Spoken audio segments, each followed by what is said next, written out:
We've got a big day of NHL news and rumors to discuss here today. Tonight's trade rumors focus on teams like the Edmonton Oilers, the Winnipeg Jets, Philadelphia Flyers, and Anaheim Ducks. Plus, we had news today on a signing involving Sidney Crosby. Now we have another big signing, the Red Wings and Lucas Raymond. Plus, some other updates on pending RFAs, Cole Perfetti, and Arthur Kaliyev. All that and more coming up next. So welcome back to another video here at Top Shelf Hockey. As I mentioned, we have lots to talk about here today. First up, I just want to quickly recap the big signing we had early today. Sidney Crosby and the Pittsburgh Penguins coming to terms on a 2-year extension. A little bit surprised that we got to $8.7 million yet again.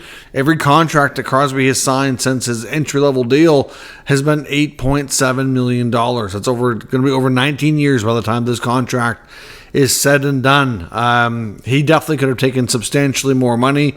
He is not concerned about the money in the least. If you listen to Crosby's comments and the videos that we've seen the Penguins post later in the day here after the contract extension, he really just wants to win. And he wants to give the Penguins every chance they have to be the most competitive. And clearly by leaving more money on the table, it allows them more money to sign other players to make the team better. And that's certainly what Crosby's main objective here is. He's a very competitive person by nature, and as we talked about in the other video, this is a steal of a deal for Pittsburgh.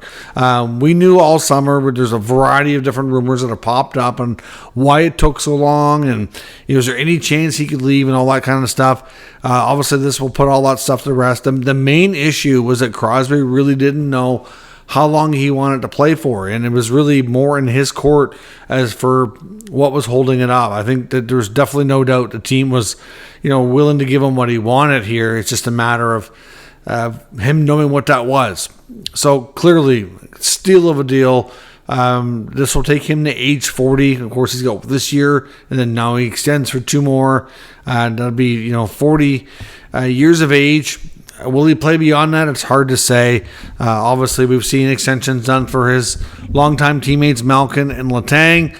Hard to say how everything plays out over the next few years, but this is a great contract and definitely one for the team to definitely be quite happy with as they try to make the final years of these veteran guys as competitive as they can. So we'll see how it works out, but a great, fantastic deal. Crosby just proved once again how selfless he is and how much of a team-first guy he is, and just how he's not concerned about the money. This is all about winning. So I'd like to see more players learn from his wisdom here and see what else we can see happen here with the younger generation of NHL players. A couple of big signings in Detroit today. We got one earlier today. Jonathan Berggren signed 1 year, $825,000. And you might wonder why that took so long. Some of these deals, it's not even, now in his case, to me, I think he got caught up in the fact that Lucas Raymond and Moritz Seider were not signed. And I think they were kind of getting to a point where they weren't sure what they could give him until those other deals were kind of further along. And now Raymond gets signed today as well. So Berggren gets signed. He'll go to camp. 1 year deal for him to go prove himself again, see how it works out. But the bigger deal of the day is definitely Lucas Raymond. 8 years at $8.075 million. So certainly, we had heard that the Raymond camp was using the Tim Stützle contract as a comparable, and that Yzerman didn't seem to want to go there. The other difference, too, between the two is that Raymond plays the wing and Stützle plays center. So it's not a completely fair comparison. And I know I've seen some people kind of critiquing that comparison and whatnot. But you got to remember, in Stützle's second year, he was a 90-point centerman. Last year, he dipped down, 70 or 72 points or something like that. But he also was battling a lot of injuries all year. Stützle's a top-line centerman, playing it all. Well, he didn't play much on PK, but he's expected to start doing that more. But in the past, he's doing a lot. Clearly, they also didn't want to go above the contract of Larkin, which is 8.7. So they have exactly $8.7 million left now, and only Mo Seider remains. So I think they should be able to get that done. But there was belief that Seider was looking for a fair bit more than Raymond. And you could make an argument that with Seider being the team's best defenseman, playing big minutes in all situations, that, again, he could demand pretty big money too. But if the team's pretty insistent on not going above Larkin, they have the money to do that. So we'll see. But for them to go above that, they'll have to clear some space. But if the rumors are true that they don't want to go above Larkin, and I can see why they wouldn't, then they should be okay. The fact that they signed Berggren and then they get Raymond done, I do wonder how close things are on Mo Seider. We haven't really heard any updates from NHL insiders saying that it's getting close or anything, but you would have to think with the progress that we've seen the Yzerman and the Red Wings make on these other two deals today, that it's got to be getting close. The Raymond deal, I think, is pretty good, to be honest. It's a straight salary deal as well. There's no signing bonus money, so that's good for the team. And he's got a modified no trade of 10 teams that he can block in the final 4 years once he's eligible to have that, which you have to be age 27 or have your 7 years of pro experience under your belt. So all in all, a pretty good deal. I like the deal for Raymond. I think it's fair, and it's well deserved on his part. I think he should be a consistent, hopefully at least 80-point player, maybe more. I don't think it's unrealistic to think 30 goals consistently is something that he can do as well. So I think that's a great deal. We'll see how they make out getting Seider done next. And Cole Perfetti in Winnipeg, it's a little surprising that it's not done, to be honest. The fact that he did the media tour unsigned, it's like an unheard of thing. Apparently, according to Elliotte Friedman, they're using the Shane Pinto contract as a comparable, 2 years at $375, and apparently the Jets don't really want to go there. They think that's not a little bit too much. I mean, Perfetti was drafted as a center. Pinto's a center. I think Perfetti's played more wing, but their numbers are very similar. They have very similar stats so far in their young careers, which makes sense why they're using that as a comparable. I don't know if that really tells us that there's much hope left for a long-term deal, because there was, it was believed that Perfetti would like to get an 8-year deal done. But it seemed like earlier there was a lot of a gap between the two sides. So we've been hearing more about a potential bridge deal, and now there seems to be a gap there too. So we'll see. But they're working away. Camps are ready to open here in just a couple of days. So hopefully they can get stuff figured out. John Hoven, who covers the Los Angeles Kings, is also reporting that he expects Arthur Kaliyev, who's another unsigned RFA, to likely sign a 1-year deal ahead of camp here in the next, ideally the next 24 to 48 hours, but he said it just at some point to get him into camp. He didn't really say it was for sure going to happen before, but get a 1-year deal done to get him into camp with the Kings. And he said it's hard to say what happens after that, though. It doesn't mean for sure there'd be a future there, because we know Kaliyev was preferred to be moved and it never happened, right? So kind of like a scenario like Nick Robertson. Obviously he might have to be kind of coerced into signing a little bit, but, will Robertson stay in Toronto? Maybe, but it's, there's some reports that it's still possible to be traded. So we'll see where things go. Obviously, Jeremy Swayman is another big one that's out there. By far the biggest name that's unsigned. The last we've heard is a big gap, but like I said before, multiple times, to quote Elliotte Friedman, who's got a good one, he says, one phone call can change everything. So right now, it doesn't seem like it's likely that he signed before camp starts, but you never know. At the end of the day, the Boston Bruins may have to be prepared to play Game 1 with a couple of netminders that have never played in a Bruins uniform before. I seen somebody joke on Twitter earlier, which I thought was kind of funny, that, if Swayman's agent just needs to send, there's about 20 to 25 examples of Korpisalo letting in a soft goal in the first 1 or 2 shots of the game in Ottawa last year. Just send one of those to the GM and to Sweeney and Neely, every so often to remind him that Swayman's not signed, and kind of maybe get a little bit more urgency.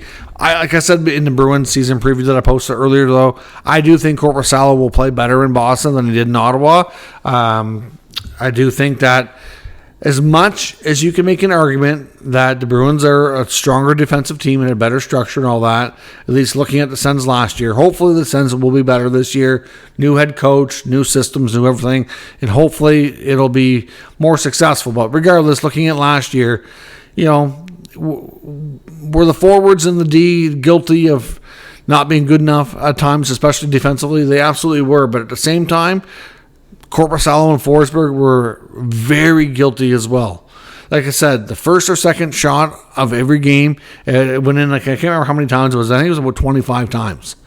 Like, that's just such a deflator. And a lot of times, they'd be soft goals. You'd see Korpisalo make sometimes he make a wicked save and be like, oh my God, that's going to be a highlight reel. And then then after that, he gives one up that you just like, what? How can you, like, would the real Jonas Korpisalo please stand up? Like, you just don't know what you're getting, right? Anyway, so we'll see it. But he needs to find consistency. And I hope for his sake he finds it in Boston. Otherwise, that trade is really going to look pretty brutal. On to some trade talk around the NHL. A few things I want to update on Cam Fowler.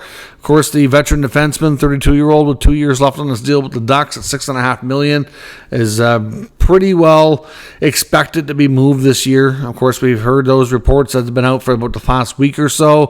Fowler has reportedly been pretty open and honest with the team, having very open dialogue about expanding his list. We had heard of a few teams that were originally linked to being, having different levels of interest in the defenseman, and then according to a new report from Bleacher Report, there is a few more. We had heard some teams like Detroit, Winnipeg, I think Toronto and Dallas were out there. Now some teams like St. Louis, Nashville, and Ottawa are apparently, according to this author, make a lot of sense and have varying levels of interest too.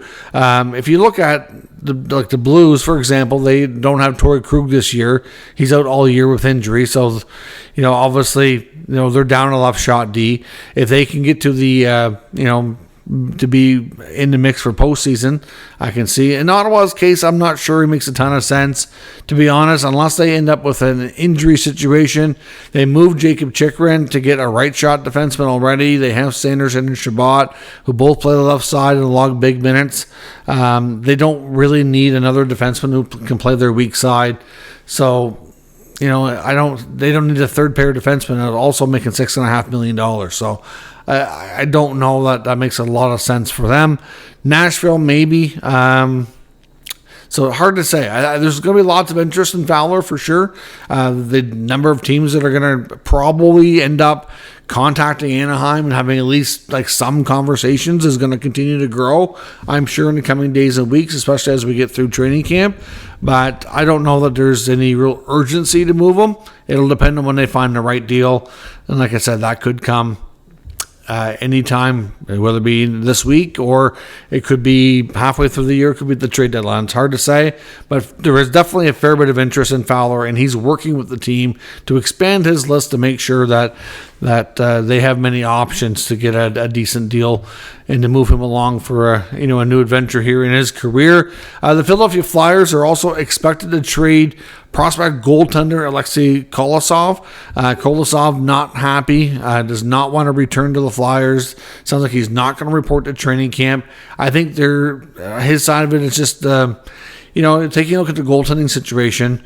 Of course, last year, they lose Carter Hart, who leaves the team and is now basically done with the NHL for an extended period of time, maybe forever, as he awaits trial as part of that 2018 World Junior assault case. So, a major opening happens in the organization. Of course, they have Sammy Erson there, and then they bring in Fedotov over from the KHL later in the year, and he just gets handed everything, basically gets an extension in place. And I think it sounds like Kolosov's camp would have liked to see more opportunity given to him, and he didn't get it. So therefore, it's expected that they're going to remain in Russia, and he's going to play in the KHL this year, and does not want to return to Philly. And obviously, like I said, he's not going to report to camp. So they are attempting to move him. It's believed, according to reporters, that they're looking for about a second-round pick.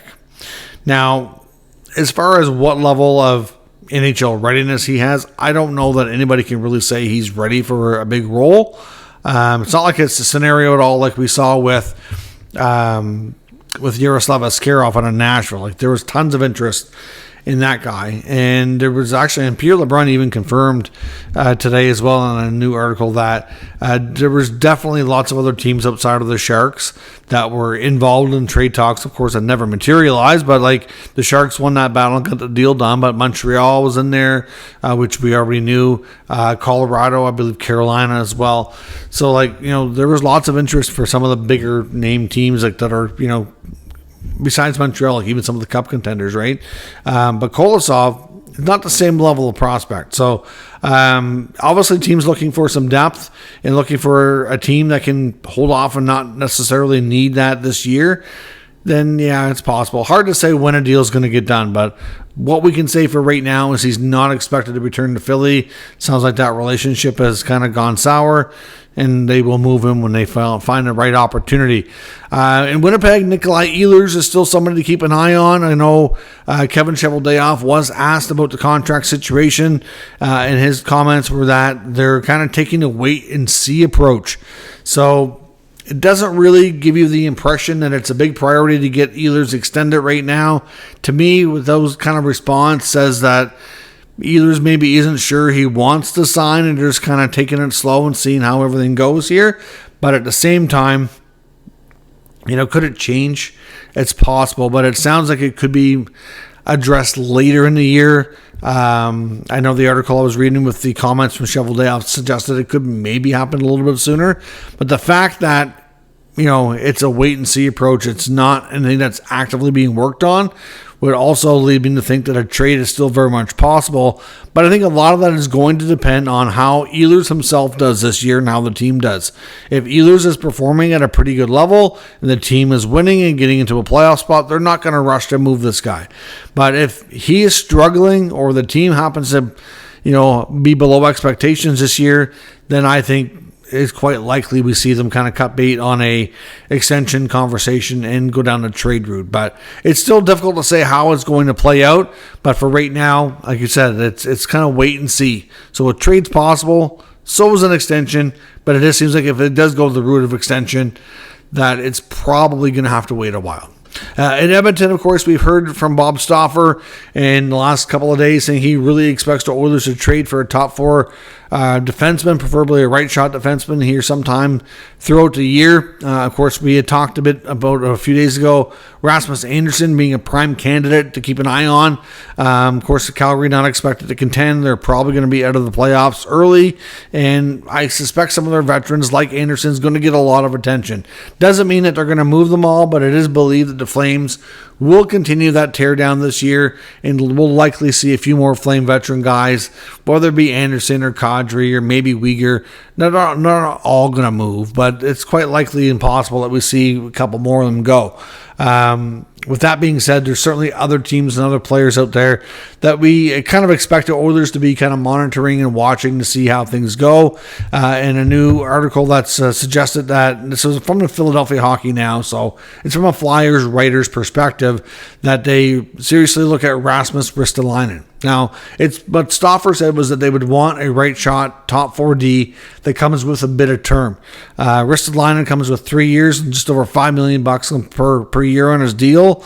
I honestly still like Rasmus Andersson as the better fit, but again, we've seen Craig Conroy play hardball with some of these teams. He's probably going to want a bit of an overpayment, so it's hard to say. I think he's the better fit, but Ristolainen might be a name to watch as well. Obviously, the Flyers are going to be an interesting team this year. I know last year they were in a playoff mix pretty much, and then a second half it was slowly fading away, and then faded right out. Will that happen this year? I mean, it's hard to say because there's definitely teams in their division in the Metro that have improved. I think more than them. We've seen Washington make a ton of move. We've seen the Devils make a lot of moves. The Rangers are still really good.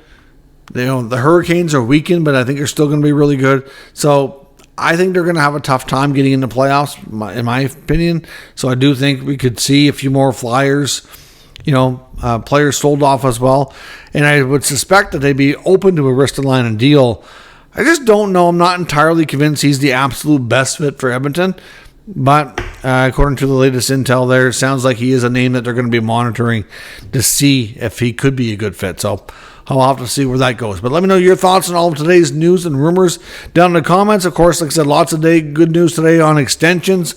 Sidney Crosby, Lucas Raymond, Jonathan Berggren, lots of other RFAs that we're still waiting on. Be interesting to see with less than 48 hours away now from training camp, if we get more of these deals done ahead of the opening of camp. Let me know your thoughts. We'll discuss further. If you're new to the channel, make sure you subscribe and stick around.